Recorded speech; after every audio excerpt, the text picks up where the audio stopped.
చెప్పండి నారాయణ. నమస్తే అమ్మ. నమస్తే అండి.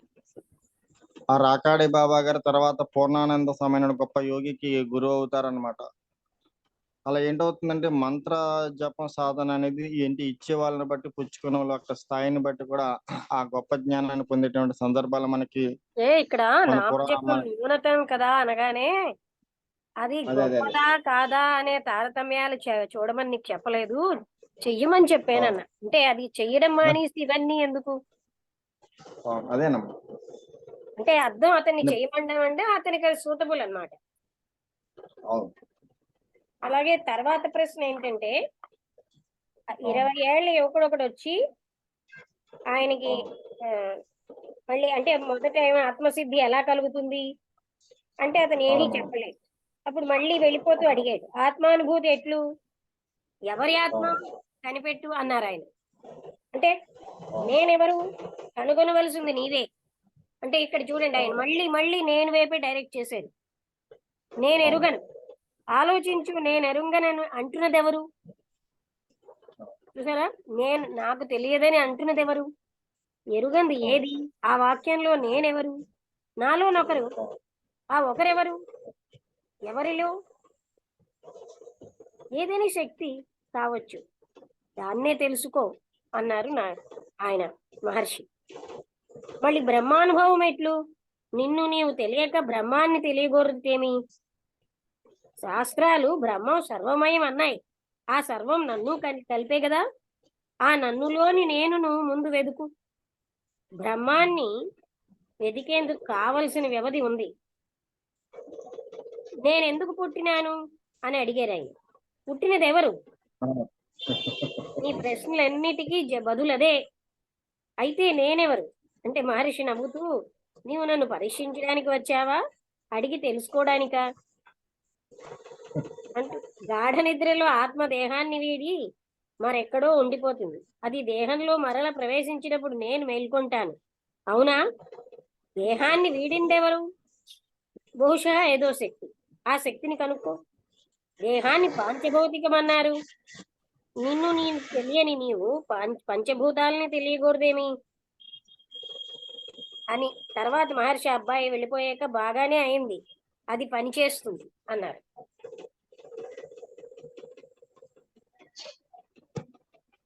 అంటే అహం పనిచేస్తుందని అర్థం అమ్మా. అది పనిచేస్తుందంటే ఆయన డైరెక్ట్ చేసిన శక్తి ఎటువైపు డైరెక్ట్ చేశారో. ఇప్పుడు మహాత్ములు గాని అస్మానం ఎటువైపు తీసుకెళ్తున్నారో అది ఇలా అన్నారు ఇలా అన్నారని, ఎందుకంటే ఆ పవర్ అలా ఉంటుంది కదా, అది పనిచేస్తుంది అక్కడ. తన్ని నేనెవరో ముందు తెలుసుకో అంటున్నారు కదా, అది పనిచేస్తుంది. అదేనమ్మంటే మహాత్ములలో ఉన్న గొప్పతనం ఏంటంటే వాళ్ళ మానసిక స్థాయిలను బట్టి వాళ్ళు ఇటువైపు డైరెక్ట్ చేయాలో అటువైపు డైరెక్ట్ చేస్తారు. అది అంటే సాధు సత్పురుషులు మహాత్ములు సద్గురులు ఉన్న గొప్పతనం అదేనమ్మా. ఎందుకంటే మన యొక్క మానసిక స్థాయిని బట్టి వాళ్ళు ఇది చేస్తారు తప్ప, మనకి మానసిక స్థాయి లేకుండా మనకి ఏదో చేసేసి మనకు ఆత్మజ్ఞానం ఇచ్చేసి ఏది చేయరమ్మా. ఎందుకంటే సాయిబాబా కూడా శ్యామకి మనకి నాగశ్యాముడికి ఆత్మజ్ఞానం గురించి ఏం చెప్పలేదమ్మా. ఎందుకంటే ఆయన తీసుకునే స్థితిలో లేడు, ఆయన దాని అనుభూతి చెందే స్థితిలో లేడు. చెప్పవలసింది కాదు కదా, ఎవరు చెప్పలేరు ఎవరికి, సాయిబాబావే కాదు, ఎవరికి వాడు పొందవలసిందే. ఎవరు ఎవరికైనా చెప్పినా అది అయ్యేది కాదు.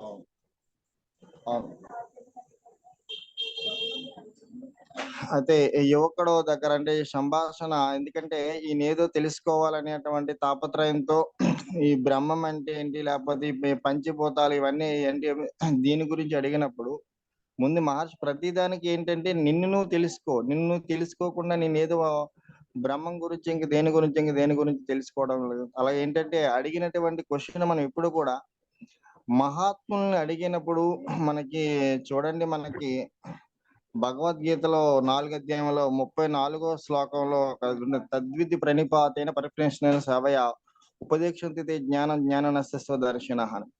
అంటే మహాత్ముల దగ్గరకు వచ్చినప్పుడు మనకి వాళ్ళకి వచ్చా రాదా అన్నటువంటి దీంతో కాకుండా మన యొక్క ఆ సర్వం ఆయనకి అర్పించి ఆ సమర్పణమైనటువంటి భావంతో మనం ప్రశ్నించాలి. అయితే ఇక్కడ ఈ కుర్రవాడు ఏంటంటే అందుకే మహర్షి అన్నారు. అంటే తెలుసుకోవడానికి వచ్చావా? లేకపోతే నన్ను ప్రశ్నించడానికి వచ్చావా అని చెప్పేసేసి. కాబట్టి అలా ఏంటంటే మనం ఆ అడిగేటువంటి విధానం కూడా అలా దానివల్ల ఇక్కడ మహర్షి అలా చెప్పడం జరిగిందమ్మా. కాబట్టి అందుకే మహాత్ముల దగ్గరికి వెళ్ళినప్పుడు మనం ఎక్కువ వాగటం, మనం ఎక్కువగా మాట్లాడడం కాకుండా, మనం తక్కువగా మాట్లాడి వాళ్ళు ఏం చెప్తున్నారు అనేటువంటి విషయాన్ని మనం బాగా గ్రహించగలగాలి. అంతే తప్ప మనకేదో ఇది, అది అని చెప్పి మనం ఏం చేస్తామంటే ఓ పిచ్చి పని అక్కడికి వెళ్ళిపోయి మనకేదో అన్నీ తెలిసినట్టు ఏదో మాట్లాడుతుంటాం. ఎందుకంటే ఆయన మౌనంగా ఉంటాడు, మనం మాట్లాడుతూ ఉంటాం మనం. అలాగా ఈ అబ్బాయి కూడా ఏంటవుతుందంటే ఏదో తెలిసేసుకోవాలి, ఏదో చెందేయాలంటే అందుకే అది బాగా పనిచేసిందని రమణ మహర్షి చెప్పడం జరిగిందమ్మా. ఎందుకంటే అబ్బాయి స్థాయిని బట్టి, మానసిక స్థాయిని బట్టి ఆ మహర్షి ఏం చేయాలో అది అక్కడ చేయడం జరిగిందనమాట. ఆ అబ్బాయికే కాదమ్మా ప్రతి ఒక్కరికి కూడా ఆయన దగ్గరికి వెళ్ళినటువంటి తర్వాత ఆ రియలైజేషన్ అనేది క్లియర్ గా ఒక్కసారి మహర్షి వాళ్ళ వైపు, ఎందుకంటే మొట్టమొదటిసారి వాళ్ళు ప్రశ్నలు సంధించిన మహర్షి ఏమీ మాట్లాడరమ్మా. ఓ పావుగంట, అరగంట, ఒక గంట పోయినటువంటి తర్వాత ఆయన చెప్పవలసింది అప్పుడు చెప్తారు. సూటిగా, గన్ షాట్ గా. బాగుందమ్మా, చాలా సంతోషం. బాగుంది. ఇంకేంటి వసంతలత లేదేంటి ఇప్పుడు? సెకండ్ జూమ్ కి రాలే. అనుపమ గారు మీరు చెప్తారా? ప్రయత్నం చేస్తానండి. ఆ ఒక వ్యక్తి ఈయన రమణుల దగ్గరికి వస్తారు. వచ్చినప్పుడు ఈ తనకి ఆత్మజ్ఞానమో సంథింగ్ ఎలాంటిది ఏదో కావాలి అని ఆయన్ని ప్రశ్నిస్తే అప్పుడు ఈయన రామకృష్ణ అన్నట్టుగా అని జపం చేయమంటారు. చేయమంటే ఇతనేమో అతను జపం చేయమని లేదు, రామకృష్ణ అనే జపం వల్ల ఆత్మసిద్ధి వస్తుందా అని అడిగారు. ఎవరు? రామకృష్ణ జపం వల్ల ఆత్మసిద్ధి వస్తుందా అని అడిగారు. అడిగితే ప్రయత్నించి చూడమని అంటారు రమణులు. కలుగుతుందని చెప్పారు ఆయన. కలుగుతుందని చెప్పారు. కలుగుతుందని చెప్పి అంటే అది చాలా న్యూనం, అంటే చిన్న అంటే ఇది ఇలా తక్కువ కదా, న్యూనత కదా అంటే అది అలా నువ్వు ఎలా చెప్పగలవు అని ఏదో చెప్తారనమాట రమణులు. నిన్ను జపం చేయమన్నాను గాని దాని తారతమ్యాలు చూడటం ఎందుకు అన్నారు. అదే తారతమ్యాలు చూడటం ఎందుకు, నువ్వు దాన్ని చేసి జపం చేసి ప్రయత్నించి చూడమని చెప్తారు. ఇంకొక ప్రశ్న ఏమో ఇంకొక 20 ఏళ్ల కుర్రాడు వచ్చి ఆత్మజ్ఞానం కావాలి అది అని అడిగితే అప్పుడు కూడా ఆయన అంటే ఎవరి ఆత్మ అని అడిగారు. అదే ఎవరి ఆత్మ అని అంటారు. ఎవరి ఆత్మ అంటే అప్పుడు నేనెవరు అని అడిగాడు. అవునండి, నేనెవరు అని అడిగాడు మళ్ళీ. నేనెవరు అని అడిగారు. నేనెవరు అంటే నీలో నువ్వు కనుక్కోవాల్సింది నువ్వే, నేనెవరన్నది కనుక్కోవాల్సింది నువ్వే అన్నారు. అంటే నేనెరుగను అంటే నేనెరుగని అంటున్నది ఎవరు అని అడిగారు. నేను ఎరగను అదే అంటే నాలో ఒకరు అన్నాడు. ఆ ఒకరెవరు? నాలో ఒకరంటే ఒకరు ఎవరంటే అది అది నువ్వు తెలుసుకోవాలి కానీ నేను కాదు. ఏదేని శక్తి అన్నారు. దాన్ని తెలుసుకో అన్నారు. ఆ శక్తిని తెలుసుకోమన్నారు. అది అలా ఇవన్నీ వింటే అర్థమైనట్టు ఉంటాయండి. తిరిగి చెప్పాలంటే చాలా కష్టం. అంటే అనుభవంతో వస్తుంది. నేను నేను అన్న వైపే అతను మరలిస్తున్నారు. నేను అన్న వైపు నీలో నీ శక్తిని తెలుసుకో నువ్వు ముందు అని చెప్తారు ఆయన రమణులు. నీలో నీ శక్తిని కాదు, అదేదో శక్తి ఏమో అన్నాడు, అదేదో తెలుసుకో అన్నాడు. అదే అదే అదే ఆ శక్తినే తెలుసుకోమని చెప్పారు. అలాగే అన్ని ప్రశ్నలకి ఇతను ఏంటంటే శాస్త్రాలు బ్రహ్మము సర్వమయుడు అన్నారు, ఆ సర్వం నన్ను కలిపే కదా అంటే ఆ నన్నులోని నేను నువ్వు వెతుకు, బ్రహ్మాని వెతికేందుకు కావలసిన వ్యవధి ఉంది. నేను ఎందుకు పుట్టానని అడిగాడు. పుట్టింది ఎవరో తెలుసుకో అన్నాడు. అవును. మళ్ళీ అయితే నేనెవరంటే అది నువ్వు తెలుసుకోవాలి గాని తెలీదు అంటే నువ్వు నన్ను పరీక్షించడానికి వచ్చావా అడిగి తెలుసుకోవడానికా అది తెలుసుకోవడానికి వచ్చావు. అలాగా అంటే అంటే రమణ మహర్షి డైరెక్ట్ చేస్తున్నది అంతా ఆ నేను అన్నది అదే అన్నిటికీ అది- మూలం. అవును. మెయిన్ పాయింట్ ఏంటంటే అదే అటు వెళ్ళడానికి మనసు ఒప్పుకోదు, ఎందుకంటే మనసు లయం అయిపోతున్నది. అవునండి. త్యాగీశానందపురి అని ఆవిడ చెప్పేవారు, మనసు అన్నిటి ఉమ్. మీద ఈగ అన్నిటి మీద వాలుతుంది, అగ్ని మీద వాలదు. అగ్ని మీద వాలితే అది కాలిపోతుంది. మనసు అన్ని అవును. విషయాలకి వెళ్తుంది కానీ తన లోపలికి వెళ్ళదు. తన కోసం తను అవును. తెలుసుకుంటే అది లయం అయిపోతుంది. అదే అదే. ఓకే అయితే నువ్వు వసంతలత ఎందుకు బాగుందండి. అయితే రాంబుద్రి గారు ఇంకేమైనా ప్రశ్నిస్తారా, ఏమైనా చెప్తారా, ఏమైనా టాపిక్ మామూలుగా ఈ విషయంలో? వసంతలత వచ్చినట్టుంది. వసంతలత మాట్లాడతావా? అలాగే ఇవాళ రమణ మహర్షి గారి తాలూకా క్వశ్చన్ అండ్ ఆన్సర్స్ లో ఆయన మొట్టమొదట ఒక ఆయన అడిగారు ఆయన్ని, ఏంటి రామకృష్ణ అని మనం జపం చేస్తే తప్పకుండా దాని ఫలితం ఉంటుందా అని. ఆత్మసిద్ధి ఆత్మ అది ఏంటన్నా ఏంటి ఆత్మానుభూతి లేదా ఆత్మసిద్ధి కలుగుతుందా అని అడిగాడు. అదే కలుగుతుందా, ఆత్మానుభవం కలుగుతుందా అంటే కలుగుతుంది అని ఆయన చెప్పారు. అయితే ఆయన మరో క్వశ్చన్ వేశారు, అన్నిటి పద్ధతుల్లో కన్నా జపం తక్కువది కదా అని, తక్కువ రకం అని. అంటే ఆయన అన్నారు, నువ్వు జపం చేయడం ఇంపార్టెంటా లేకపోతే ఏది ఎక్కువ ఏది తక్కువ అనేటువంటి ఆర్గ్యుమెంట్ లా ఏది ముఖ్యం? జపం చేయమన్నాను కానీ తారతమ్యాలు చూడమని చెప్పలేదు కదా.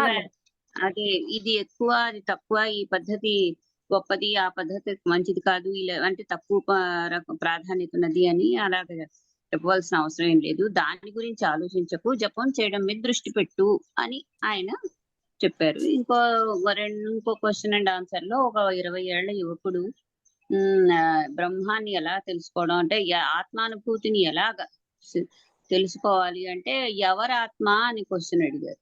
ఎవరి ఆత్మ అంటే తెలియదు అని, ఈ నేను ఎవరు అన్నది నువ్వు తెలుసుకో అన్నారు. నాకు తెలియదు అంటే ఈ తెలియదు అన్నది కూడా ఎవరు అంటున్నారో అది చూడు, విచారించు అని. ఆ తర్వాత అతను మళ్ళీ అదే మాటని 10 రకాలుగా అడిగాడు. అతను తెలిసినవి ఇటు అటు విన్న జ్ఞానాల ద్వారా మనం పడుకున్నప్పుడు మనం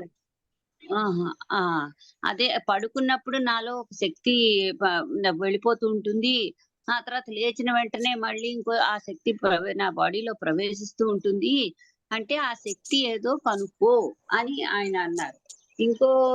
అలాగే అన్ని చోట్ల ఇంకో విధంగా నీ శరీరం పంచభూతాల చేత నిర్మించబడింది కదా అంటే నేనెవరు అని అంటే నేను ఏదైనా శక్తి కావచ్చు, అయితే దాన్నే తెలుసుకో. బ్రహ్మానుభవం ఎలా అవుతుంది అని అడిగాడు. నిన్ను నీవు తెలియక బ్రహ్మాన్ని తెలియకోరటేమి? శాస్త్రాలు బ్రహ్మము సర్వమయం అన్నాయి, నన్ను కూడా కలిపేనా అన్నాడు. ఆ నన్ను అని అంటున్న నాలో అందులో ఉన్న నువ్వెవరో కనుక్కో అన్నారు. ఆ తర్వాత నువ్వు అన్న రాత్రేమో దేహాన్ని వీడి ఆత్మ ఎక్కడికో ఉండిపోతుంది, అది దేహంలో మళ్ళా ప్రవేశించినప్పుడు నేను మేల్కొంటాను అవునా అని అడిగితే దేహాన్ని వీడింది ఎవరు అన్నారు. ఎవరు అదే ఇందులో అలా రాసింది, శక్తి అని కూడా రాసింది, అందుకని అయితే ఆయన కాదు అప్పుడు ఆయన సమాధానం ఇస్తాడు, బహుశా ఏదో శక్తి అని. అదే బహుశా ఏదో శక్తి అంటే ఆ శక్తి ఎవరిలో కనుక్కో అని ఆయన అంటారు. ఎవరి నీలో ప్రవేశించింది తర్వాత ఆ శరీరం తాలూకు నిర్మాణం గురించి పంచభూతాల చేత తయారు చేయబడిందా అంటే అదంతా ఎవరి శరీరం పంచభూతాలతో చేయబడింది, ఆ విషయాలు తర్వాత ఆలోచించి మొదట ఎవరో ఏమిటో నువ్వెవరో తెలుసుకో అనే విషయం మీద దృష్టి పెట్టు. అంటే నాకు తెలియదు అంటే తెలియదు అన్నది ఎవరు అంటున్నారో అది కూడా తెలుసుకో. ఇలాగా ఆయన అన్ని ప్రశ్నలకి సమాధానంగా అతను నువ్వు ఎవరు, నేను ఎవరు, నాని అని దీంట్లోకి అతను తీసుకెళ్తారు. అతను కొంతసేపు పోయిన తర్వాత ఆయన ఏం చెప్పలేకపోతే వెళ్ళిపోతాడు. నాకు తెలియదు అని వెళ్ళిపోతాడు. అంటే ఇది చాలు, ఈ విధంగా కొంత నీకు ఆలోచనకి నేను మనం అతన్ని స్పందింప చేసాం కాబట్టి దీని వల్ల అతను డెఫినెట్ గా ఆలోచిస్తాడు, దాని వల్ల ఫలితం ఉంటుంది ఆయన అనుకుని అన్నారు అన్నమాట. సరే, తర్వాత మరేదో సుషుమ్న పర అనేటువంటి విషయం గురించి చెప్పారు. ఆ శృతుల్లో సుషుమ్న నాడి అది దాని గురించి చెప్పారు. ఆ తర్వాత పర, అమృత ఇలాంటివన్నీ కూడా అన్నారు.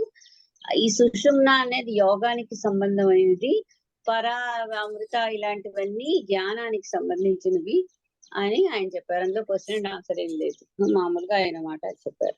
తర్వాత మరెక్కడో ఏదో ఉంది చెప్తాను, ఇంకెక్కడో తపస్సు ఎక్కువగా అయిపోతున్న కొద్దీ తిరోహితులు కానువచ్చు అని. అంతకు ముందు కూడా ఏదో ఉంది, చూసి చెప్తాను. 14వ అధ్యాయంలో 10వ శ్లోకం రమణ గీతలో అధికాధికమయ్యే కొద్దీ తిరోహితులు కానువచ్చు. అట్టి అతని అంటే సిద్ధుల గురించి అడిగారు. సిద్ధ అనేది సిద్ధుడు ఎవరు అని. అతను ఏమన్నారంటే తపస్సు ఎక్కువగా అయితే తిరోహితులు అవ్వచ్చు కదా, అదే అతను శుద్ధ చైతన్యమూర్తియే అంటే అని 14వ అధ్యాయంలో 10వ శ్లోకం రమణ గీతలో సిద్ధ పదంలో విహరించగలడు అంటే ఆ శుద్ధ చైతన్యమూర్తి సిద్ధ పదంలో విహరించగలడు అని రాసుంది. 18వ అధ్యాయం చివరి శ్లోకం ఇందులో ఇది 10వ శ్లోకం. 18వ అధ్యాయంలో చివరి శ్లోకం సిద్ధజనుల మహిమ ఊహాతీతం, వరములిచ్చుటలో వారు శివసములు, సములేమి సాక్షాత్తు శివులే అన్నాడు. శివులే. అతను వాళ్ళకి వరాలు ఇచ్చే శక్తి కూడా ఉంటుంది అని చెప్పారు. ఇంకేం లేదు కదా, ఇంతవరకే చదివాము. అంతే అంతే. అంటే ఇంగ్లీష్ లో ఇలా రాసింది లక్ష్మి, రమణ గీత 10 reads with yet further progress invisibility may also result. తపస్సు అధికాధికం అయ్యే కొద్ది విహరణ అన్నారు కదా అతను. తిరోహితులు కాను. తిరోహితులు అంటే వెనక్కి అంటే సంపూర్ణం అన్నమాట. అతడు శుద్ధ చైతన్యమూర్తియే, శుద్ధ పదవులలో విహరించగలడు, శుద్ధ పదంలో విహరించగలడు అంటే ఆయన సిద్ధ పదంలో సిద్ధుడైపోతాడని. అది ఇందులో invisibility also may result such one being pure consciousness only flourishes as a సిద్ధ అని రమణ గీతలో ఆ శ్లోకంలో రాసున్నది. క్వశ్చన్ అండ్ ఆన్సర్ కాదు, చెప్తున్నారు రమణ గీతలో. తర్వాత 18వ అధ్యాయం ఆఖరి స్టాంజాలో కూడా సిద్ధులు అదే ఈ సిద్ధిల తాలూకు మహిమ ఎంత ఉంటుందంటే వాళ్ళు సాక్షాత్తు బ్రహ్మంతో సమానమే, వాళ్ళకి వరాలు ఇచ్చే శక్తి కూడా. మనం సిద్ధులకి ఆత్మానుభవానికి తేడా ఉంది అని చెప్పి మనం నేర్చుకున్నాం కదా. ఇతను ఇలా సిద్ధులు వేరు, ఇక్కడ ఆత్మసిద్ధి వేరు, ఆ సిద్ధులు వేరు. అర్థమైందా? ఓహో సరే ఓకే ఓకే. అయితే అందరూ చెప్పేసారు. ఇంకేమైనా డౌట్స్ ఉన్నాయా? ఈ సుషుమ్న పర అని అంటున్నారు కదా, ఈ సుషుమ్న అనేది నాడి కదా, అన్ని చక్రాల నుంచి ఒకదానిగా అంటే కింద నుంచి మీద వరకు తీసుకెళ్లేటువంటి ఒక పెద్ద నాడి, చాలా ఇంపార్టెంట్ అని. అయితే అది యోగానికి సంబంధించి అది కాదు, సుషుప్తి అవస్థలో సుషుమ్న నాడి అనే దానికని అంటే ఇక్కడ సుషుప్తి అవస్థ అంటే ఆ అవస్థలో ఏంటవుతుంది అంటే అసలు నేను అన్నది ఉండదు. అది ఆ అవస్థకి అది యోగా సంబంధం అంటే ఏంటి? ఫిజికల్ లానా? యోగా అంటే ఏంటి? యూనియన్ కదా. అంటే ఈ ఇవన్నీ జ్ఞానానికి సంబంధం అంటే ఇవన్నీ కూడా జ్ఞానంతో తెలుసుకోవాల్సినవి. అది యూనియన్ అన్నది యోగానికి సంబంధం. ఓహో సరే.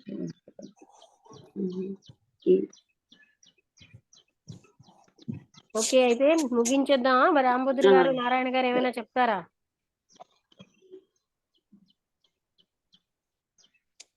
నమస్తే మేడం.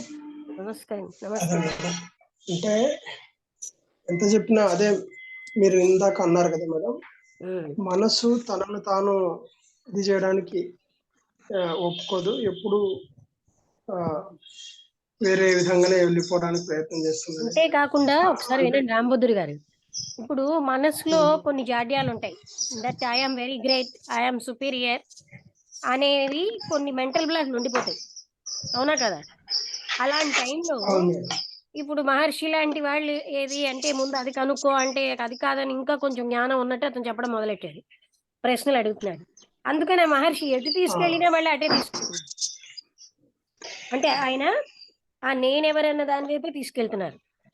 వీళ్ళు ఇంకా నాకు ఇవి అంటే పంచభూతాలేంటి ఇంక ఇవేమిటి అంటూ అదర్ ఇంత జ్ఞానం ఉందని చూపెడుతుంటే అసలు ఆత్మసత్వం తెలుసుకోకుండా ఈ పంచభూతాల జ్ఞానం నీకెందుకు అని అడిగారు. కానీ అది మామూలుగా మనం ఎంతో అఫెండ్ అయిపోతాం. అలా వాళ్ళందరూ అంత చెప్పారు కదా, నేను ఇలా అనేసాడు అంటారు.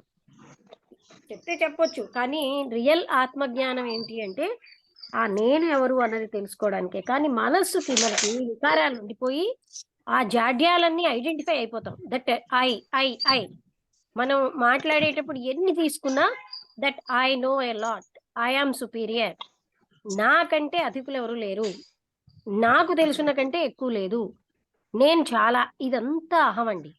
ఈ అహం పోగొట్టుకోవడమే, అందుకే కిందటిసారి చెప్పారు కదా, ఆ అహం పోగొట్టుకోవడమే సాధన. ఇంకొకటి మేడం, అంటే ఇప్పుడు ఇవన్నీ జాడ్యాలు మన దగ్గర పెట్టుకొని లాస్ట్ ఏమైపోతుందంటే, మనం ఏ గురువు దగ్గరికి ఏ జ్ఞానం తెలుసుకుందామని పోతామో ఆ గురువునే తక్కువ అంచనా వేసి ఈయనకు సరిగా తెలియదు అనే స్థాయికి వెళ్ళిపోతుంది. కరెక్ట్. ఎందుకంటే వీళ్ళ అహం తృప్తి పడలేదు కదా. అక్కడ రమణ మహర్షి ఎంత మంచి అంటే ఇప్పుడు ప్రశ్న వేసారయ్యా ఆయనకు అనాలి. శాస్త్ర విజ్ఞానం లేదన్నట్టు మనం అదే గాని ఇతను చూడండి ఎంత గొప్పవాడు, ఎంత గొప్ప మంచి ప్రశ్న వేశాడో అంటే అప్పుడు ఆయన అహం తృప్తి పడుతుంది. అవును మేడం. సో దీనికి మనం హ్యాబిట్యూట్ అంటే అయిపోయాం. అంటే ఎంతసేపు అహం తృప్తి కోసమే ఇదైతుంది. వాళ్ళ లాంటి వాళ్ళు మనిషికి అహం అంతే కదండి. ఇప్పుడు మీరు సంతృప్తి చూడండి కోసమే వ్యవహార జ్ఞానం అంతా అంతే. అంత వాళ్ళు ఎంత నీ అంత వాళ్ళు లేరమ్మా, లేదా నీ అంత వాళ్ళు లేరయ్యా అని ఎవరైనా అన్నారంటే వాళ్ళు మనకి ప్రియాతపై అయిపోతారు. Correct madam. అందులో యథార్థం ఉందా ఎక్కడైతే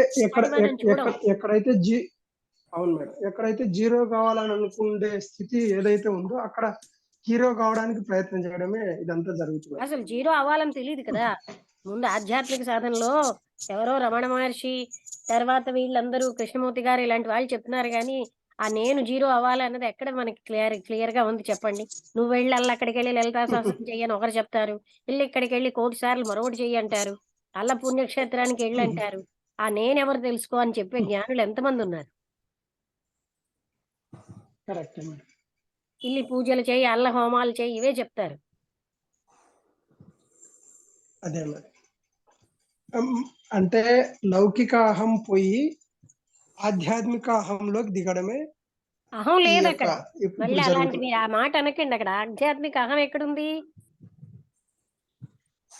అంటే ఇప్పుడు నేను ఆ సాధన చేశాను, ఈ సాధన చేశానని మళ్ళీ అది ఆధ్యాత్మికం ఏంటి? ఎలా అయినా అహం పెంచుకునేది ఆధ్యాత్మికం కాదండి. దాన్ని ఆధ్యాత్మిక అది కూడా అహంకారమే కదా. అదే మేడం, నేను లలితా సహస్రం 1000 సార్లు చదివేస్తే అది ఆధ్యాత్మికత అయిపోయిందా? నేను బెల్లం పెరుగుతున్న కొద్దీ నేను ఇన్ని పూజలు చేసాను, నేను ఇన్ని హోమాలు చేసాను, ఇన్ని కర్మకాండాలు చేసాను, ఈ నేను నేను నేను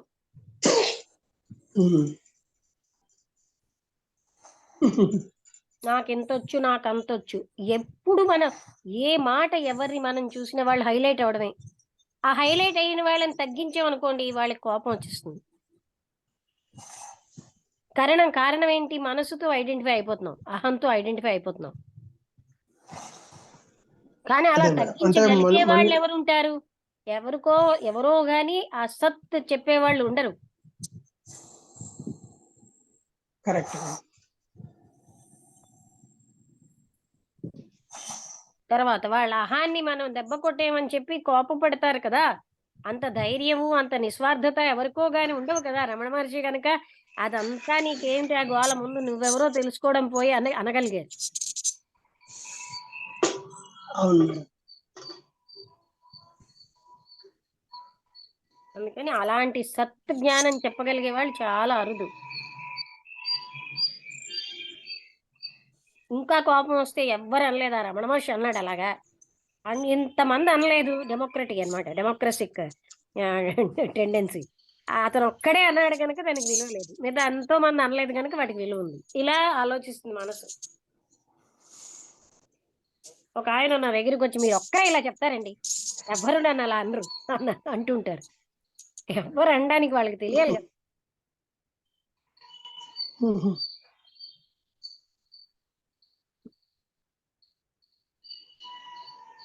ఇలా అంటే ఆ నేను అనే దాని హైలైటే ముఖ్యం, కానీ ఆ నేను వదులుకోవడం అనేది మనిషి అంత ఇష్టపడదు. అది అంత జన్మల నుంచి అహం అలవాటైపోయింది.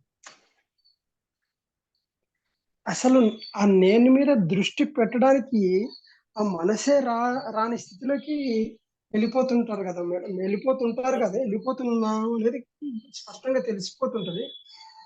మీరు అన్నట్టు అన్నిటినీ వదిలేసుకోవడానికి ఇది అవుతుంది, కానీ మనసు తన అస్తిత్వాన్ని వదిలేసుకోవడానికి ముందుకు రాదు అనేది అది స్పష్టంగా తెలుస్తుంది మేడం.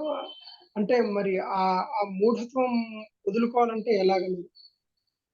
అంతే, దాన్ని గమనిస్తూ ఉంటే ఇక్కడ నేను ఎంత హైలైట్ అయిపోతుంది, ఓహో నేను ఈ పొగడ్తలకు ఆనందించేస్తున్నానే అని తెలుసుకోవాలన్నమాట. మనం చూడాలి, మనం కూడా నిష్పక్షపాతంగా చూడగలిగినప్పుడే మనకి మన మైండ్ వేసే ఈ కోతి చేష్టలన్నీ మనకు తెలుస్తాయి. మళ్ళీ నేను స్పెషల్ ఎక్సెప్షన్ ఇలాంటివన్నీ మళ్ళీ ఆహం వదిలేయాలి, చూడడమే అంతే. అవన్నీ పెట్టుకుంటే మనం అన్ని పక్షపాతంగా చూస్తాం. ఎవరైనా మీరు ఇలాంటి చేస్తున్నారంటే, నేను ఎందుకు చేశానంటే అంటే జస్టిఫికేషన్ ఒకటి, ఈ జస్టిఫికేషన్ వల్ల అది బలపడిపోతుంది మళ్ళీ నేను బలం. అర్థమైందా? అక్కడ ఒప్పుకోవడానికి అహం మళ్ళీ అక్కడ అందుకే ఒప్పుకోవడానికి జస్టిఫికేషన్ అహం ఇస్తారు. వచ్చేస్తుంది. మహాత్ములు అవన్నీ దాటిన వాళ్లే కదా, వాళ్ళకి తెలీదా? వీళ్ళు ఇవ్వబోయేది కూడా తెలుస్తుంది.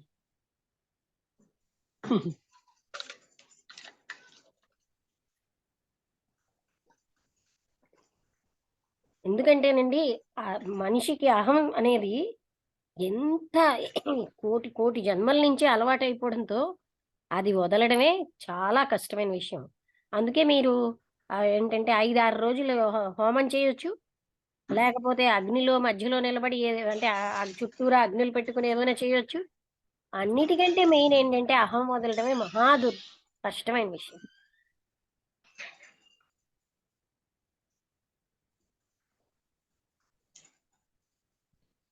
గమనించండి కావాలంటే, ఆ ప్రక్రియలన్నీ సులువుగా ఉంటాయి మరి. ఓకే అండి, అందరికి నారాయణ గారు ఏమైనా చెప్తారా?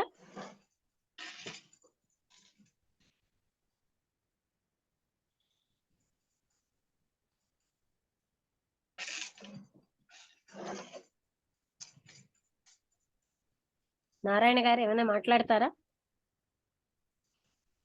క్లాస్లో వెళ్ళారా? నమస్తే అమ్మా. నమస్తే. ఏదైనా మీకు చెప్తారా, ఏదైనా జనరల్ గా దీని విషయంలో? అహం వదలడం ఎంత కష్టము, ఏదైనా చేయొచ్చు కానీ అహం వదలం. ఏమంటే ఏ ప్రక్రియలైనా ఇప్పుడు చూడండి, కొంతమంది చెప్తారు కదా, మీరు ఫలానా దగ్గరికి వెళ్ళి చదవండి 1,00,00,000 సార్లు చేసిన ఫలితం. అలాంటివన్నిటి వల్ల ఏంటవుతుంది అంటే అవన్నీ మన మనసుకు ఇష్టంగా ఉంటాయి.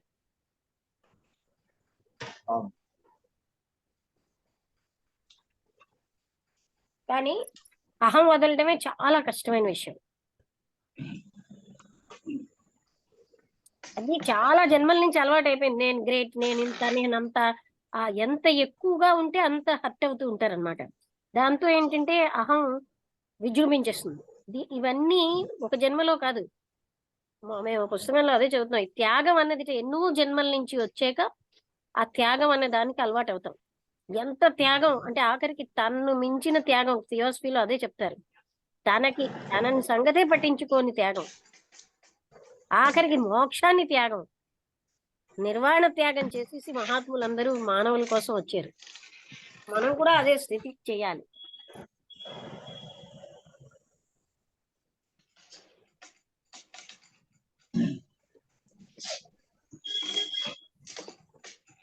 మానవాళి యొక్క నమస్తే.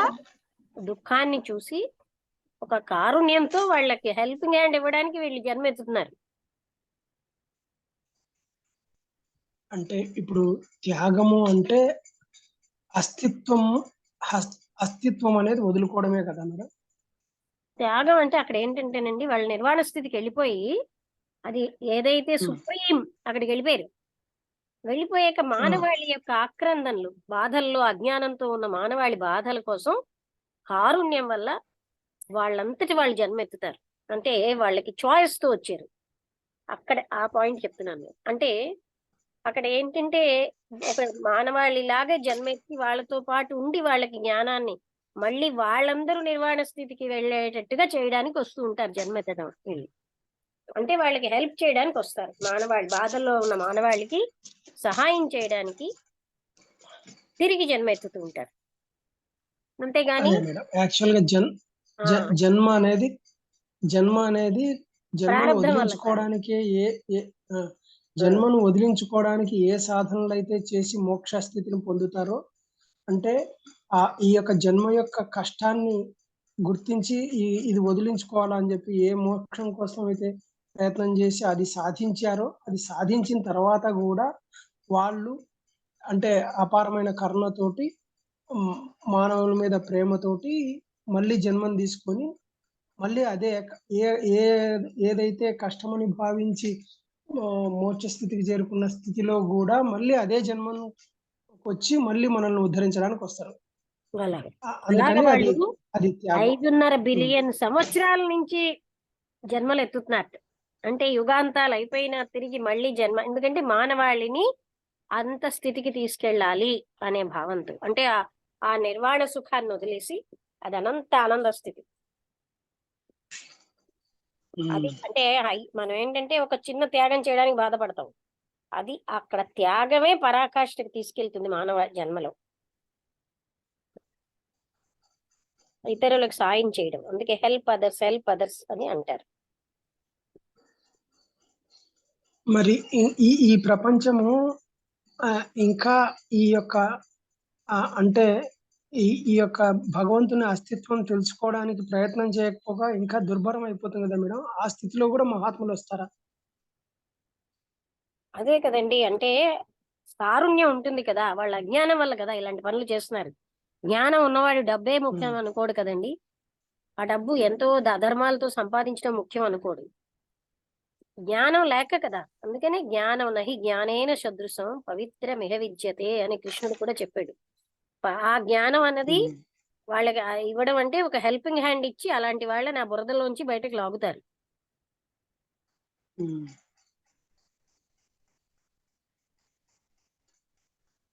వాళ్ళు ఎంతలాంటి కఠోరమైన పనులు చేసినా అది జ్ఞానం లేకే కదా. అవును. అంటే ఇప్పుడు ఒక్క జీవిని బయటపడేయడానికే ఎన్నో లక్షల జన్మలు అని అంటారు కదా ఒక్క మేడం? జీవి కాదు, మరి మానవాళ్ళంతటి కోసమే వాళ్ళు వస్తున్నారు. అయితే ఈ మానవాళి తర్వాత మళ్ళీ ఇంకా కొందరు ఉండిపోతారు, మళ్ళీ అందుకే వాళ్ళు అలాగా జన్మలు ఎత్తుతూ ఉండడానికి కారణం. దగ్గర రాసింది 5 ఇప్పుడు ఏంటండి, ఒక జీవిని ఉద్ధరింపబడడానికే ఎన్నో జన్మలు అవుతాయి కదా మేడం? అలాగా అంటే అలా ఒక జీవి అని కాదండి.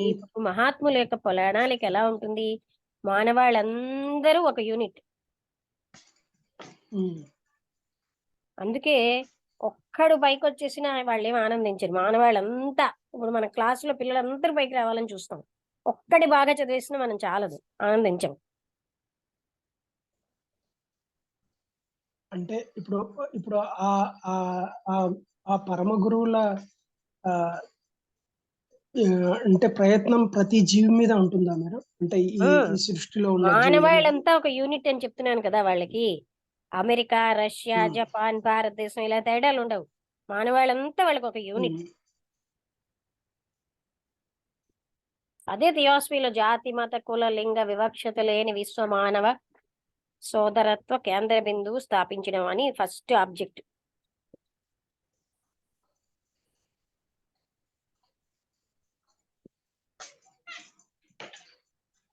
అది మనం కూడా ఆ మహాత్ముల స్థితికి, అంటే అలాంటి ఇవన్నీ చదివిన అప్పుడు ఆ కారుణ్యం అలా ఉంది.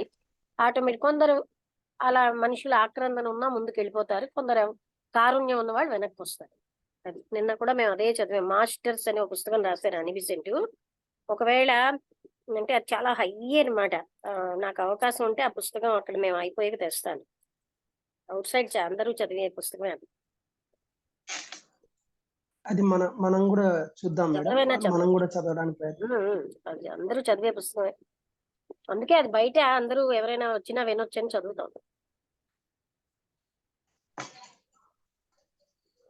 కానీ అందులో ఉన్నవన్నీ ఏంటంటే చాలా హైయెస్ట్ త్యాగం అన్నమాట. అది అంటే అలాంటి బుక్స్ వాటికి అని చిన్న పుస్తకమే కానండి అలా ఉన్నాయి. అదే విధంగా ఇంకోటి ఏంటంటే మహర్షులు ఏ విధంగా ఇవన్నీ, ఇంకో పుస్తకం మేము చదువుతున్నాం, అది శిష్య పదము.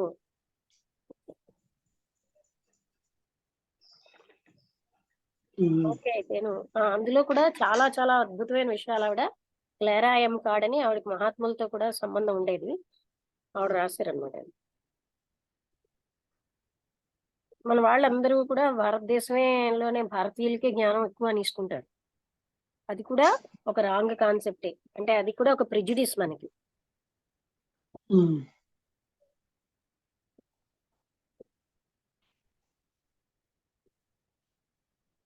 మనం ఎన్ని రకాల అరాచకాలు చేస్తున్నా మనమే గొప్ప అనుకుంటాం. ఎన్ని నైతిక విలువలు పాటించకపోయినా మనమే గొప్ప అనుకుంటాం. నైతికత అనేటటువంటి పునాది మీద ఆధ్యాత్మికత ఆధారపడి ఉంది. నైతికత ఎప్పుడైతే పోయిందో ఆధ్యాత్మికత లేదు అక్కడ.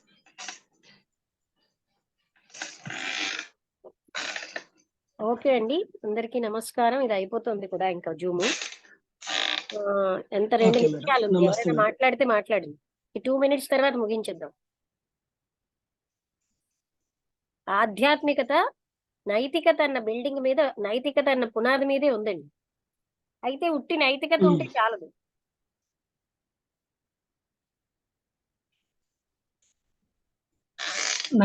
నైతికత తోటి నైతికతతో పాటి మనకు ఈ ఆధ్యాత్మికంలో కూడా అంటే ఆసక్తి ఉంటేనే కదా మేడం వెళ్ళడానికి ఇది. ఆధ్యాత్మికమైన బిల్డింగ్ అనే బిల్డింగ్ పునాది నైతికత. ఆ నీతులేవి నైతికమైనవన్నీ మనం పాటించకపోతే ఈ బిల్డింగ్ కూలిపోతుంది. అంతే కదా మేడం. నైతికత లేకుంటే అక్కడ అక్కడ అక్కడ పవిత్రత ఎలా వస్తుంది? రాదు కదా. ఆధ్యాత్మికత అనే ఆ హైయెస్ట్ పాయింట్ కి వెళ్ళలేరు ఎవరు. Spiritual progress.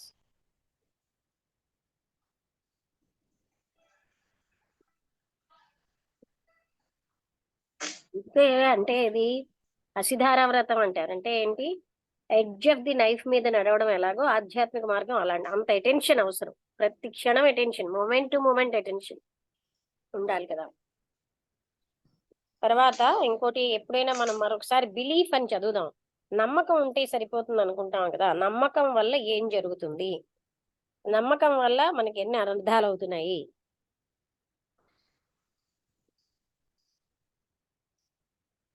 ఈ కోట్లాటలు, హింసాకాండలు.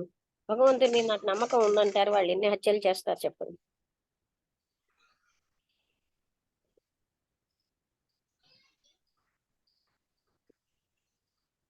ఈ నాగసాకి మీద బాంబు వేసిన ఆయన భగవంతుడు నాతో వస్తున్నాడు అన్నట్టు. Hiroshima, Nagasaki.